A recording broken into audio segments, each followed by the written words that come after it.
الحمد لله رب العالمين والصلاة والسلام على أشرف الأنبياء وسيد المرسلين وعلى آله وصحبه أجمعين ومن تبعهم بإحسان في كل زمان ومكان إلى يوم الدين. أما بعد، فأعوذ بالله من الشيطان الرجيم. بسم الله الرحمن الرحيم. يا أيها الذين آمنوا لا يسخر قوم من قوم عسى أن يكونوا خيرا منهم ولا نساء من نساء عسى أن يكن خيرا منهن ولا تلمزوا أنفسكم ولا تنابزوا بالألقاب بئس الاسم الفسوق بعد الإيمان ومن لم يتب فأولئك هم الظالمون.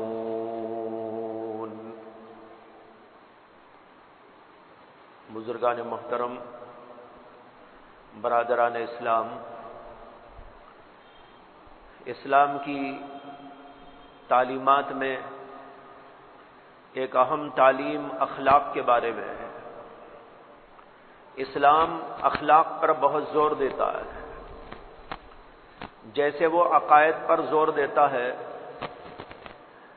اور عبادات پر زور دیتا ہے، اسی طرح اس بات پر بھی بہت زور دیتا ہے کہ ایک مسلمان کے اندر اچھے اخلاق ہو، اس کا کردار بڑا صاف ہو. یہاں تک کہ حدیث میں آتا ہے کہ نبی اکرم صلی اللہ علیہ وسلم نے ارشاد فرمایا کہ قیامت کے دن ترازو میں سب سے زیادہ وزنی جو چیز ہوگی وہ ہوگی اخلاق. اخلاق کا وزن سب سے زیادہ ہوگا. اس سے اندازہ کر سکتے ہیں کہ اسلام نے اخلاق کی کس قدر اہمیت بتائی ہے اور اس کی ضرورت کا احساس دلایا ہے. اور جب ہم اخلاق کہتے ہیں تو اس کے اندر بہت ساری چیزیں آتی ہیں. کوئی ایک چیز کا نام اخلاق نہیں ہے. اخلاق کا تعلق ہمارے رہن سہن سے بھی ہوتا ہے، ہمارے انداز زندگی سے بھی ہوتا ہے، ہماری بول چال سے بھی ہوتا ہے. ہر چیز سے انسان کے اخلاق کا پتہ چلتا ہے. انسان ایک لفظ بولتا ہے، اس سے پتہ چلتا ہے کہ اس کے اندر اخلاق ہے کہ نہیں ہے. مثلا ایک آدمی گالی بکتا ہے، اسے کون کہے گا کہ یہ اخلاق والا ہے؟ ہر آدمی کہے گا کہ بڑا بد اخلاق انسان ہے. دیکھو، ایک جملہ گالی کا زبان سے استعمال کرنے پر ہم فیصلہ کر دیتے ہیں کہ یہ انسان اخلاق والا نہیں ہے. اسی طریقے پر ایک آدمی کو چھیڑ رہا ہے، مار رہا ہے، تو آپ کہتے ہیں کہ کتنا بد اخلاق انسان ہے. زبان سے تو اس نے کچھ نہیں کہا، لیکن کچھ چھیڑم چھاڑی کی، ہاتھ سے، اپنے انداز سے آپ اسے کہتے ہیں کہ یہ بد اخلاق انسان ہے. تو معلوم یہ ہوا کہ اخلاق جس چیز کا نام ہے وہ ایک بہت بڑی چیز ہے، اور اس کا اظہار زبان سے بھی ہوتا ہے، عمل سے بھی ہوتا ہے، ہاتھ پیر سے بھی ہوتا ہے، اشاروں کنایوں سے بھی ہوتا ہے. ہر چیز سے انسان کے اخلاق کا پتہ چلتا ہے، یہاں تک کہ اس کے اٹھنے سے اور اس کے بیٹھنے سے بھی پتہ چلتا ہے. ایک آدمی باوقار طریقے پر اٹھتا بیٹھتا ہے، ہم کہیں گے کتنا با اخلاق انسان ہے. اور ایک آدمی ہے جس کے اٹھنے میں بیٹھنے میں تہذیب نہیں ہے، چلنے اور پھرنے کے انداز کے اندر وقار نہیں ہے، تو آپ کہیں گے کہ یہ بد اخلاق انسان ہے. تو معلوم ہوتا ہے کہ ہماری پوری زندگی اخلاق سے گھری ہوئی ہونی چاہیے. ہماری بول چال بھی ایسی ہو جس سے اخلاق کا پتہ چلے. ہمارے اٹھنے اور بیٹھنے کا انداز بھی ایسا ہو جس سے کہ اخلاق کا پتہ چلے، ہمارے انداز زندگی سے پتہ چلے کہ یہ بڑا با اخلاق انسان ہے۔ اس لیے اسلام میں اخلاقی تعلیمات کا ایک بہت بڑا لمبا چوڑا دفتر موجود ہے۔ ان میں سے کچھ باتیں میں نے پہلے بھی عرض کی ہیں آپ کے سامنے، اور اس وقت انہی تعلیمات میں سے ایک تعلیم قرآن مجید کی اس آیت کی روشنی میں پیش کرنا ہے جس کو میں نے ابھی آپ کے سامنے پڑھا ہے۔ آیت کریمہ کا ترجمہ یہ ہے کہ اللہ تعالیٰ فرماتے ہیں یا ایھا الذین آمنوا لا يسخر قوم من قوم عسى ان يكونوا خيرا منهم ولا نساء من نساء عسى ان يكن خيرا منهن۔ اے مسلمانوں، مرد سے استہزاء نہ کرے، مذاق نہ اڑائے۔ ہو سکتا ہے کہ جو مذاق اڑانے والے ہیں وہ دوسرے لوگوں کی بنسبت، دوسرے لوگ ان کی بنسبت اللہ کی نظر میں اچھے ہوں اور خیر ہوں، اور نہ عورتیں دوسری عورتوں کا استہزاء کریں اور مذاق اڑائیں، اس لیے کہ ہو سکتا ہے کہ جن کا مذاق اڑایا جا رہا ہے وہ ان سے افضل ہوں اور بہتر ہوں جو مذاق اڑانے والے ہیں۔ آگے فرمایا وَلَا تَلْمِزُوا أَنفُسَكُمْ، اور ایک دوسرے کی برائی مت کرو، ایک دوسرے کا عیب نہ تلاشو۔ وَلَا تَلْمِزُوا أَنفُسَكُمْ وَلَا تَنَابَزُوا بِالْأَلْقَابِ، اور آڑے ناموں سے ایک دوسرے کو نہ پکارو۔ بِئْسَ الِاسْمُ الْفُسُوقُ بَعْدَ الْإِيمَانِ، ایمان لانے کے بعد مسلمان کے لیے گناہ کا نام لینا بھی برا ہے۔ اللہ کہتے ہیں بِئْسَ الِاسْمُ الْفُسُوقُ بَعْدَ الْإِيمَانِ، ایمان لانے کے بعد برائی کا نام، گناہ کا نام یہ بھی برا ہے۔ وَمَن لَّمْ يَتُبْ فَأُولَٰئِكَ هُمُ الظَّالِمُونَ، اور جو لوگ توبہ نہیں کرتے یعنی اس سے باز نہیں آتے، یہی وہ لوگ ہیں جو ظلم کرنے والے ہیں۔ یہ آیت کریمہ کا ترجمہ ہے، اس پر غور کیجئے کہ اللہ تبارک و تعالیٰ نے اس کے اندر چند اہم تعلیمات دی ہیں اور یہ سب کے سب اخلاقی تعلیمات ہیں۔ میں نے ابھی آپ کو بتایا کہ قرآن کریم کے اندر، حدیث کے اندر، اسلام کے اندر اخلاقی تعلیمات کا ایک دفتر کا دفتر موجود ہے، لیکن آج ہم ان چیزوں کو بھلائے ہوئے ہیں۔ جیسے ہم نے نماز کو بھلا دیا ہے، روزے کو بھلا دیا ہے، ذکر کو بھلا دیا ہے، عبادات کو بھلا دیا ہے، اسی طرح ہم نے اخلاق کو بھی بھلا دیا ہے۔ آج بیشتر ہم لوگوں میں ایسے لوگ ہیں جن کے پاس اچھے اخلاق موجود نہیں۔ انہی اخلاقی تعلیمات میں سے اس آیت کریمہ کے اندر چند باتوں کا ذکر کیا گیا ہے، اور ان میں سے ایک بات اللہ نے یہ فرمائی کہ مسلمان کا مذاق نہ اڑائے، مردوں کا مذاق نہ اڑائے، عورتوں کا مذاق نہ اڑائے۔ مذاق اڑانا یہ بہت ہی بدترین قسم کی بد اخلاقی ہے۔ ایک آدمی کا مذاق اڑاتا ہے، یہاں پر یہ سمجھ لیں ایک ہے مذاق کرنا، ایک ہے مذاق اڑانا۔ مذاق کرنا اس کو کہتے ہیں مزاح۔ مزاح کے معنی ہے کہ کوئی خوش دلی کی بات کر لینا جس سے کہ آدمی خوش ہو جائے، لیکن اس کے اندر بھی اس کا اہتمام ہونا چاہیے کہ جھوٹ نہ ہو۔ جیسے اپریل فول مناتے ہیں لوگ ہنسی کرنے کے لیے، مذاق کرنے کے لیے، تفریح بازی کے لیے، لیکن وہ تو جھوٹ کا پلندہ ہوتا ہے۔ جھوٹ بول بول کر لوگوں کو الو بناتے ہیں، اور آدمی جب الو بن جاتا ہے تو لوگ ہنستے رہتے ہیں۔ یہ یہاں پر مراد نہیں ہے۔ مزاح یہ ہوتا ہے کہ کوئی ایسی سچی بات کی جائے جس سے کہ آدمی کا دل خوش ہو جائے۔ حدیث میں آتا ہے کہ نبی اکرم صلی اللہ علیہ وسلم کبھی صحابہ کرام سے مذاق بھی کرتے تھے. کسی کو کہتے ارے لمبے ہاتھ والے. ایک صحابی تھے ان کے ہاتھ ذرا لمبے تھے. اللہ کے نبی ان سے مذاق کرتے تھے اور کہتے تھے کہ ارے لمبے ہاتھ والے. اب دیکھو یہ ایک مذاق ہے, اس میں اسے چھاڑنا مراد نہیں ہے, مقصود نہیں ہے, بلکہ اس کے ساتھ خوش دلی کا ایک معاملہ ہے. کبھی اللہ کے نبی علیہ الصلوۃ والسلام ایسی بات کرتے کہ جس کی وجہ سے حضرات صحابہ کے دلوں کو خوشی ہو جاتی, راحت پہنچ جاتی. ایسا مذاق کرنا بھی منع ہے جس سے دوسرے کو تکلیف پہنچے, دوسرا آدمی پریشان ہو جائے, اس کے دل کو ٹھیس پہنچ جائے.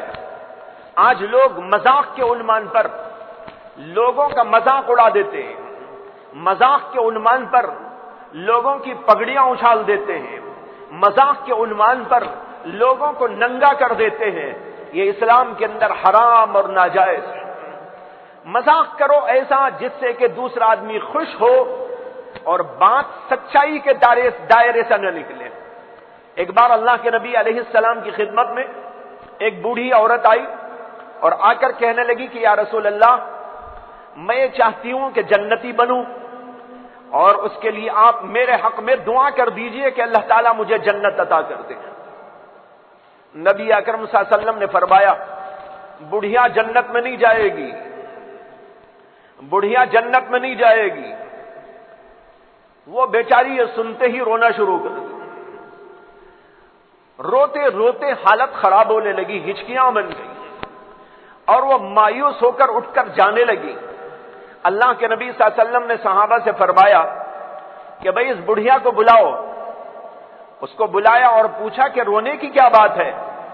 اس نے کہا یا رسول اللہ, میں نے دعا کی درخواست کی تھی اور آپ نے کہہ دیا کہ بڑھیا جنت میں نہیں جائے گی. جب میں جنت ہی میں نہیں جاؤں گی, جہنم میں جاؤں گی, اب نہ روؤں تو کیا کروں. اللہ کے نبی صلی اللہ علیہ وسلم نے فرمایا بڑھیا مطلب یہ ہے کہ بوڑھی ہو کر جنت میں نہیں جائے گی, جوان ہو کر جنت میں جائے گی. اسے کہ کوئی بھی آدمی بوڑھا جنت میں نہیں جائے گا, اللہ بوڑھوں کو جوان کر دیں گے اور سارے جنتی جوانی کی حالت کے اندر ہوں گے. اللہ ایسا بنا کر ان کو بھیجیں گے.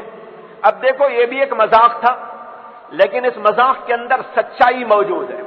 اور تھوڑی دیر کے لیے عورت رونے لگی, پھر اس کے بعد ایسی خوشی کہ وہ خوشی کبھی ختم ہونے والی نہیں.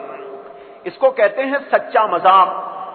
یہ جائز ہے, لیکن کسی کی پگڑی اچھالنا, کسی کا استہزاء کرنا اور کسی کے ساتھ ایسا انداز اختیار کرنا جس سے کہ وہ آدمی مایوس ہو جائے یا یہ کہ اس کو شرم آنے لگے, لوگوں کے سامنے اس کو اس انداز سے پیش کریں, اس کی بات ایسے انداز سے پیش کریں کہ دوسرے لوگوں کے سامنے اس کو شرمندگی ہو جائے. یہ ہے مذاق اڑانا. اللہ نے اس سے منع کر دیا اور کہا لا يسخر قوم من قوم عسى ان يكونوا خيرا منهم ولا نساء من نساء عسى ان يكن خيرا منهن. مرد مردوں کا مذاق نہ اڑائے, عورتیں عورتوں کا مذاق نہ اڑائیں. اگر کسی کے ذہن میں یہ بات پیدا ہو کہ اللہ نے تو یہ کہا ہے کہ مرد مردوں کا مذاق نہ اڑائیں, عورتیں عورتوں کا مذاق نہ اڑائیں, تو کیا مرد عورتوں کا مذاق اڑا سکتے ہیں؟ کیا عورتیں مردوں کا مذاق اڑا سکتی ہیں؟ جواب یہ ہے کہ وہ بھی منع ہے. لیکن جب مرد مرد کا نہیں اڑا سکتے, عورتیں عورتوں کا مذاق نہیں اڑا سکتی, تو مرد عورتوں کا مذاق اڑائیں, یہ تو اس سے بھی بےہودہ بات ہے. عورتیں مردوں کا مذاق اڑائیں, یہ اس سے بھی زیادہ بےہودہ بات ہے. اس لیے اللہ نے اس کا ذکر نہیں کیا, اس لیے کہ ہر آدمی سمجھ سکتا ہے کہ جب مرد مرد کا مذاق نہیں اڑا سکتے, عورتیں عورتوں کا مذاق نہیں اڑا سکتی, تو مرد عورتوں کا, عورتیں مرد کا مذاق اڑائیں, یہ اس سے بھی زیادہ بےہودہ قسم کی بات ہے. اس سے تو بدرجہ اولا آدمی کو احتیاط کرنا چاہیے. حدیث میں آتا ہے کہ یہ آیت کریمہ اس وقت نازل ہوئی تھی جبکہ ایک صحابی جن کا نام تھا ثابت ابن قیس ابن شماس, اور ان کی سماعت میں کچھ فرق تھا، یعنی ٹھیک طور پر سنائی نہیں دیتا تھا، وہ کم سنتے تھے۔ اس لیے جب بھی اللہ کے نبی صلی اللہ علیہ وسلم کی مجلس ہوتی تو وہ اللہ کے نبی کے بالکل قریب بیٹھتے اور اللہ کے نبی کی بات کو دھیان سے سنتے۔ ایک بار ایسا ہوا کہ وہ نماز کو آئے، لیکن ایک رکعت ان کی چھوٹ گئی تھی۔ جب اللہ کے نبی نماز سے فارغ ہوئے، سارے صحابہ حضور کے قریب ہو کر بیٹھ گئے، یہاں تک کہ مسجد بالکل پر ہو گئی، جگہ بالکل نہیں۔ وہ صحابی نماز اپنی پوری کرنے کے بعد لوگوں کو پھلانگتے ہوئے آگے بڑھے۔ چونکہ صحابہ بھی جانتے تھے کہ ان کو کم سنائی دیتا ہے، تو رعایت میں ان کو آگے بڑھنے کے لیے گنجائش دے دی۔ وہ آگے بڑھے، لیکن آگے بڑھنے کے بعد ایک جگہ پر لوگوں نے ان کو جگہ نہیں دی، وہاں جگہ بھی نہیں تھی، اس لیے لوگوں نے ان کو جگہ نہیں دی۔ ایک صحابی تھے، وہ بیٹھے ہوئے تھے، وہ اسی طرح بیٹھے رہے اور ان کو جگہ نہ ملی تو وہ پیچھے بیٹھ گئے، پیچھے ذرا غضبناک انداز سے بیٹھ گئے، اس لیے کہ ان کو جگہ نہیں دی گئی آگے، تو اس لیے غصہ آیا کہ مجھے حضور کی بات سنائی نہیں دے گی اور مجھے آگے جانے یہ لوگ راستہ نہیں دے رہے۔ بہرحال وہ پیچھے بیٹھ گئے اور لوگوں سے کہنے لگے، یہ آدمی کون ہے؟ یہ آدمی کون ہے جو مجھے آگے جانے نہیں دیتا؟ لوگوں نے کہا کہ فلاں ہے ان کا نام۔ تو وہ ثابت بن قیس بن شماس اس آدمی کو کہنے لگے، ارے فلانی کے بیٹے، ارے فلانی کی اولاد، یہ کہہ دیا انہوں نے۔ یہ کہنا تھا کہ اللہ نے قرآن کریم کی آیت کریمہ نازل فرمائی جس میں اللہ نے کہا، لا يسخر قوم من قوم عسى ان يكونوا خيرا منهم، مرد مردوں کا مذاق نہ اڑائیں، عورتیں عورتوں کا مذاق نہ اڑائیں۔ ایک واقعہ تو مفسرین نے لکھا ہے کہ یہ آیت کریمہ اس لیے نازل ہوئی ثابت ابن قیس ابن شماس کے بارے میں، جبکہ انہوں نے ایک صحابی کو یوں کہہ دیا تھا کہ ارے فلانی کی اولاد، اس پر اللہ نے کہا یہ مذاق اڑانا تمہارے لیے جائز نہیں۔ اسے کہ جب انہوں نے یہ بات کہی تو وہاں بیٹھے ہوئے کچھ لوگوں کو ہنسی آ گئی، وہ سب ہنس پڑے ان کی بات پر، گویا کہ ان کا ٹھٹا ہو گیا، وہ آدمی شرمندہ ہو گیا اور لوگ ہنسنے لگے۔ تو اللہ کے نبی صلی اللہ علیہ وسلم پر آیت نازل ہوئی اور بتایا گیا کہ یہ کام بالکل ناجائز ہے جو یہاں پر کیا گیا۔ ایک واقعہ مفسرین نے لکھا ہے کہ حضرت صفیہ بنت حی ابن اخطب، یہ رسول اللہ صلی اللہ علیہ وسلم کی زوجہ مطہرہ ہیں، ام المؤمنین ہیں۔ یہ ایک یہودی کی بیٹی تھی اور وہ یہودی سردار تھا، اور پھر اللہ کے نبی علیہ الصلوۃ والسلام نے جو ہے ایک موقع پر، جبکہ وہ سردار اللہ کے نبی علیہ الصلوۃ والسلام کے قبضے میں آ گیا تھا اور ان کی بیٹی بھی آ گئی تھی، اور پھر اس کے بعد جب تقسیم ہوا، جو ہے لوگوں کو تقسیم کیا گیا، باندیوں کو تقسیم کیا گیا، مال تقسیم کیا گیا جنگ کے موقع پر، تو اس وقت میں حضرت زینب بنت حی بن اخطب جو ایک سردار کی بیٹی تھی، وہ اللہ کے نبی علیہ الصلوۃ والسلام کی نکاح میں آئی۔ وہ یہودی کی بیٹی تھی، اس لیے ازواج مطہرات میں سے حضرت عائشہ اور بعض ازواج مطہرات جب ان کو دیکھتی تھی تو یہ کہہ دیا کرتی تھی کہ یہودی کی بیٹی، اے یہودی کی بیٹی۔ یہ بات ان کو بڑی ناگوار گزرتی تھی۔ وہ بڑی پکی سچی جو ہے مسلمان تھی، زوجہ نبوی تھی۔ اللہ کے نبی علیہ السلام کی خدمت میں ایک بار آئی اور آ کر عرض کرنے لگی کہ یا رسول اللہ، مجھے اس طرح چھیڑا جا رہا ہے، مجھے اس طریقے پر کہا جا رہا ہے کہ میں یہودی کی بیٹی ہوں، مجھے یہودی کی بیٹی ہونے کا طعنہ دیا جا رہا ہے۔ روایت میں آتا ہے کہ اسی موقع پر جبکہ انہوں نے آ کر اللہ کے نبی سے شکایت کی، قرآن کریم کی آیت کریمہ نازل ہوئی۔ اس لیے مردوں کو بھی الگ سے کہا گیا، عورتوں کو بھی الگ سے کہا گیا، مرد مردوں کا مذاق نہ اڑائیں، عورتیں عورتوں کا مذاق نہ اڑائیں۔ ایک روایت میں آتا ہے کہ حضرت عائشہ صدیقہ رضی اللہ تعالی عنہا نے ایک دفعہ حضرت صفیہ بنت حوی ابن اخطب کو یہ کہہ کر طعنہ دیا تھا کہ وہ تو ایسی ٹھگنی ہے، یعنی مطلب ان کا قد چھوٹا تھا، تو ان کو اشارہ کر کے یوں کہہ دیا۔ اللہ کے نبی علیہ الصلوۃ والسلام کو معلوم ہوا، اللہ کے نبی علیہ الصلوۃ والسلام نے ان کو بتایا کہ تم نے تو ایسا گناہ کیا ہے کہ اگر 7 سمندروں میں اس کو دھویا جائے تب بھی پاک نہ۔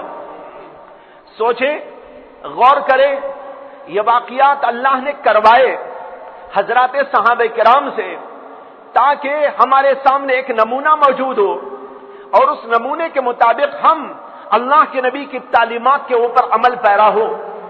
یہ واقعات کروائے گئے، حضرات صحابہ بڑے پاکیزہ تھے، حضرت عائشہ صدیقہ بڑی پاکیزہ تھی، دیگر صحابہ کرام بڑے پاکیزہ تھے، لیکن یہ واقعات اللہ نے ان سے کروائے تاکہ ہم کو سمجھ میں آئے۔ یہ دیکھو ایسا واقعہ ہوا تو اللہ نے قرآن میں آیت نازل کی، دیکھو ایسا واقعہ ہوا تو اللہ نے یہ فرمایا، ایسا واقعہ ہوا تو رسول اللہ نے یہ فرمایا، یہ ہمارے لیے ایک نمونہ بنے۔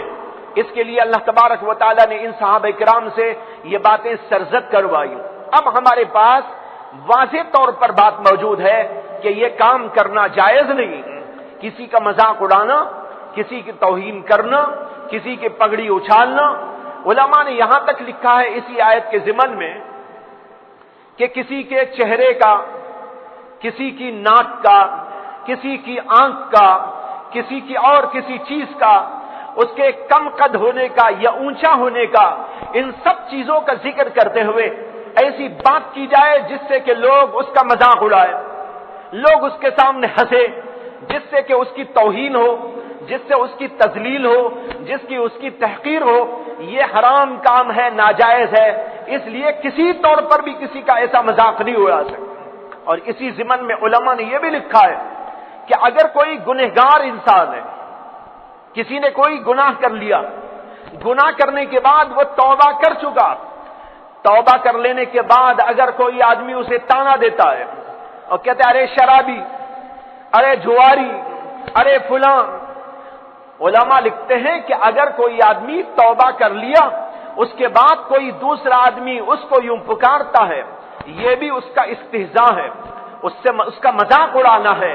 اور ایک حدیث کے اندر فرمایا نبی اکرم صلی اللہ علیہ وسلم نے کہ جو آدمی گناہ کیا اور پھر اس کے بعد اس پر توبہ کر لی، تو اگر اس کو اس گناہ پر کوئی آر دلاتا ہے، آر دلانا یہی ہے جیسے کہ میں نے کہا ارے شرابی، ارے کبابی، ارے فلاں، یہ کہہ کر اس کو آر دلاتا ہے، تو اللہ کے نبی فرماتے ہیں یہ آر دلانے والا اس وقت تک نہ مرے گا جب تک کہ خود اس گناہ میں مبتلا نہیں ہو جائے۔ بڑی خطرے کی بات ہے۔ اللہ کے نبی کہتے ہیں اس وقت تک وہ نہیں مرے گا جب تک کہ اس گناہ میں اللہ اس کو مبتلا نہیں کر دے گا۔ خوف کھانے کی بات، آج ہم لوگ کیسا کیسا مذاق اڑا دیتے ہیں، لوگوں کے ساتھ کیا کیا انداز اختیار کرتے ہیں، کسی کے چلنے کا مذاق، کسی کے اٹھنے کے انداز کا مذاق، کسی کے دیکھنے کے انداز کا مذاق، کوئی کچھ بولتا ہے تو بولنے کا جو انداز اس کا مذاق، اور کچھ کرتا ہے تو اس کا مذاق۔ یہ سب چیزیں اس آیت کریمہ کے حکم کے اندر داخل ہے۔ لا يسخر قوم من قوم عسى ان يكونوا خيرا منهم ولا نساء من نساء عسى ان يكن خيرا منهن۔ حضرت عمرو بن شرحبیل ایک تابعی بزرگ ہیں، وہ کہتے ہیں کہ اگر کسی آدمی کو میں نے دیکھا کہ وہ آدمی بکری کے تھنوں کو منہ لگا کر دودھ پی رہا ہے، اس پر اگر میں نے اس کا مذاق اڑایا، بظاہر تو اچھا نہیں لگتا نا کہ ایک آدمی جانوروں کی طرح جا کے منہ لگائے اور پینے لگے، تو انہوں نے کہا اگر کسی کو ایسی حالت میں نے دیکھا اور اس پر میں نے اس کا مذاق اڑایا تو مجھے اس بات کا خوف اور اندیشہ ہے کہ مجھے بھی اسی طرح کا کام کرنے پر اللہ مجبور کر دے۔ اور حضرت عبداللہ بن مسعود رضی اللہ تعالی عنہ وہ بھی اسی طرح کی بات کہتے ہیں اگر کسی آدمی نے کچھ ایسی حرکت کی تو انہوں نے کہا کہ اگر کوئی آدمی کتے کا بھی مذاق اڑاتا ہے تو مجھے اس کا اندیشہ ہے کہ وہ آدمی کتا نہ بن جائے۔ اس سے معلوم ہوتا ہے کہ اسلام کے اندر کسی کا مذاق اڑانا جائز نہیں۔ یہ اخلاقی تعلیمات میں سے ایک اہم ترین تعلیم ہے۔ ہم سنتے تو بہت ہیں، بہت ساری معلومات ہمارے اندر ہیں، ہمارے دل کے اندر بہت ساری چیزیں جمی ہوئی ہیں، لیکن سوال یہ ہے کہ عمل میں کیسے ہیں؟ جو سنتے ہیں اس کے اوپر عمل کتنا کرتے ہیں؟ اس کے اوپر عمل کرنے کی کوشش کرنا چاہیے کہ ہم کسی کا مذاق نہ اڑائیں، اللہ سے ڈریں کہ ہم کسی کا مذاق اڑائیں تو کہیں ایسا نہ ہو اللہ ہمیں اس کام کے اندر لگا دے اور لوگ ہمارا مذاق اڑانے لگے اور ہمارے ساتھ وہی انداز ہونے لگے۔ اس لیے ہمیشہ ان باتوں کا خیال رکھنا چاہیے۔ اللہ تبارک و تعالی مجھے بھی آپ کو بھی ان باتوں پر عمل کی توفیق عطا فرمائے۔ وآخر دعوانا ان الحمد للہ رب العالمین۔